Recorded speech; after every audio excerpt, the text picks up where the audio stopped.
Thank you very much, Irina, for providing some insights from public opinion work in Ukraine that just happened recently. So my presentation is not going to have many hard numbers that you're used to when you're looking at surveys.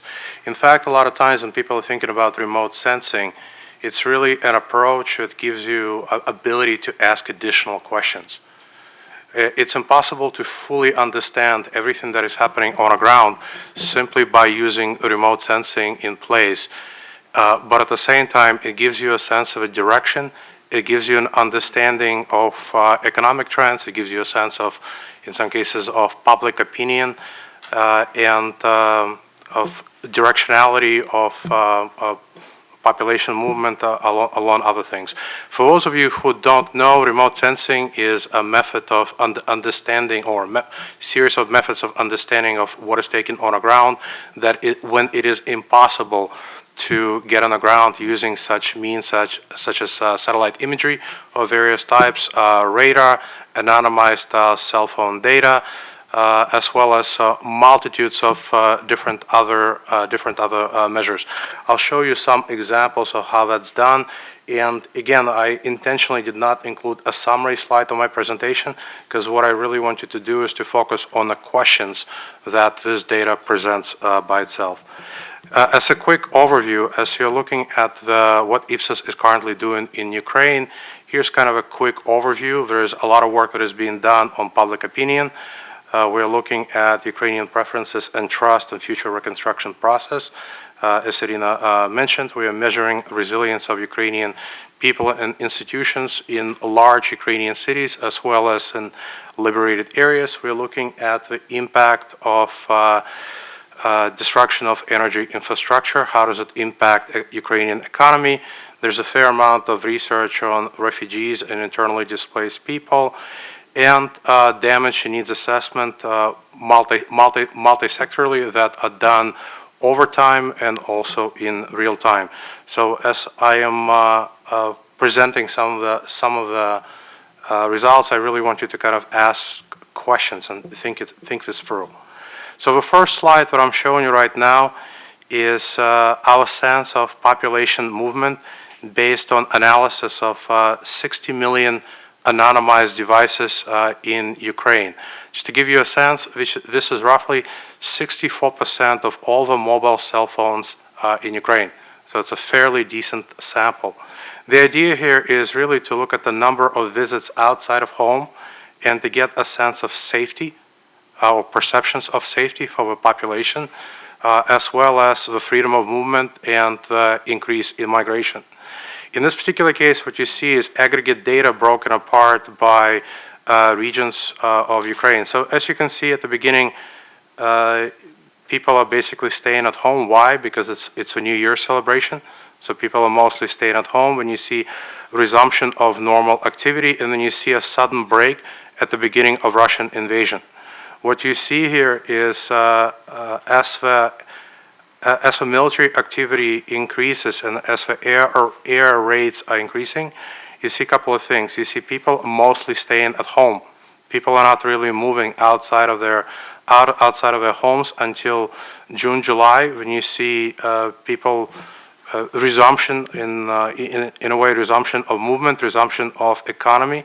And increase. People are moving more and more and more in some ways in order to take advantage of reopening of infrastructure, in some cases in order to get away from potential of military activity.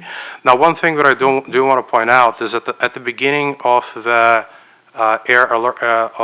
air raids, Ukrainians have created a hybrid early warning system, and it included for the first time ever digital app that warned people about possibility of air raids.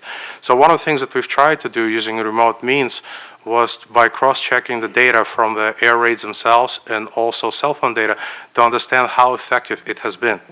So one thing that we found by looking at combination of data is that it was highly effective, to a point that 35 to 45% of civilian lives have been saved as a result of this work. And we do see, after a while, a little bit of a fatigue. understandably so. People want to live again, people want to move around again, and there needs to be additional change in strategic communications in order to be able to save another 8 to 15% more lives over time. Now this is another analysis.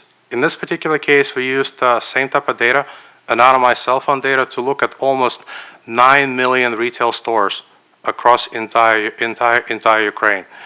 What you see here is to a degree is not surprising. So in January, February, normal activity, just people kind of trying to move along with their life.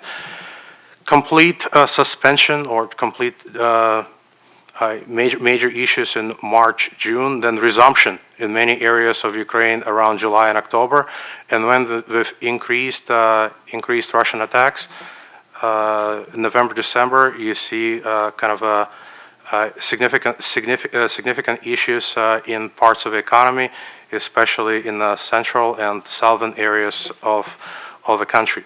Now, how does this relate to the overall economic activity?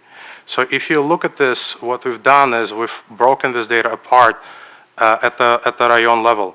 And if you look at this, over time, from the start of Russian invasion, economy is clearly depressed. There's a lot less people going into the stores, or being able to use the stores all the way through July, when economy seems to be recovering to the January 2022 levels. And it seems to be going remarkably steady at that level until most recently it is a little bit skewed down. So to a degree, what I would say is that the visits to the actual stores across the country are pretty much at the level that they were prior to the Russian invasion, which suggests that people are still able to take care of their regular needs. So one other insight that I will focus on basically goes into the discussion of a micro trend. And what I'll start with is kind of give you a sense of what is happening in Kherson. What we've included here is just kind of a little bit of a timeline of the activity in Kherson itself. So on February 24th, Russia invaded Kherson Oblast. And then over time, you see Russian attempts at reconstruction and trying to bring Kherson more in line with Russian standards and Russian governance practices. What you see, though, at the same time, using analysis of regular satellite imagery, is significant increase in mass graves around the beginning of October. So what we saw by doing analysis of satellite imagery is 7 times increase in the number of mass graves from October 12th until November 9th. So that just kind of gives you a sense of potential civilian and military casualties during that time. Now, using a different sensor, this is something called VIRS, visible infrared radio spectrometry. It's a radar that is typically used to understand how well a particular area is connected to the grid. We looked at the night lights concentration in Kherson to basically understand Kherson's access to power. And that is the animation that you're seeing right now, kind of running over time. So what you really see is, obviously prior to the war, there was 100% in power, and then it significantly drops, and then it drops all the way from 30% to 60% decline in power. Then as Russians are preparing to leave, they destroy all the energy infrastructure in the city, and we see it as kind of a dark area over the entire place, leading to a complete blackout, right? So as you can see, over time, the city basically sharply loses power. If you look at it from standpoint of anonymized cell phone data, in this particular case, sample size is relatively large. You see roughly 30,000 devices per day, which is approximately 10% of pre-war Kherson population. So you see that the moment that Russians take over the city, the entire population hides. So you see basically people do not really leave their homes. Until pretty much July, when Russia starts distributing cash payments in rubles. I believe 10,000 rubles were provided to everybody who wanted it. So you see a little bit of a recovery process. Then you see with Ukrainian liberation a spike in the number of people moving as people perceive their safety to be slightly improved.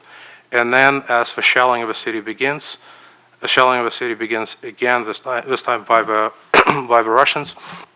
You see people moving below, slightly below what was a pre-war average. Again, I'm not trying to reach any particular conclusions. I'm just showing you the way that the data is, so that you're able to form the conclusions yourself. This is another example. One of the things that we really tried to do was, again, to understand the business activity in the city and what was causing it. So what you see here is analysis of roughly, I think, 1,700 stores across Kherson. And you see a sample size of, again, decent sample size, 223,000 devices over the area. So this sort of gives you a sense that if you look at it closely, that anywhere between 12 to 15% of the activity within the city at that time was connected to retail. Now, if you go and look at it further, one of the things that you can also see is to break the signal based on the devices that are coming from Russian versus Ukrainian cell phones, right? So that basically gives you ability to understand Russian presence and also Russian activity from standpoint of potential reconstruction, potential presence, anecdotal evidence of Russians bringing in administrators and businessmen from Crimea and other areas of Russia into Kherson to assist in the recovery process. And what you see here is an immediate spike and then complete decline in Russian activity over time. So this is kind of one of my last slides per se. This is kind of gives you kind of a different geographic view that gives you a sense as to where, which areas did Russians focus on at the time. So you see that roughly 14 to 15% of the commercial infrastructure has seen some level of Russian footprint from April to October, and then to November to December, there was almost no Russian presence in the commercial infrastructure. Again, as I said, this is just different ways to understand and measure economic and societal trends, and I thank you for your interest. At which point, I am ready to hand this over to a panel, and Fred, thank you.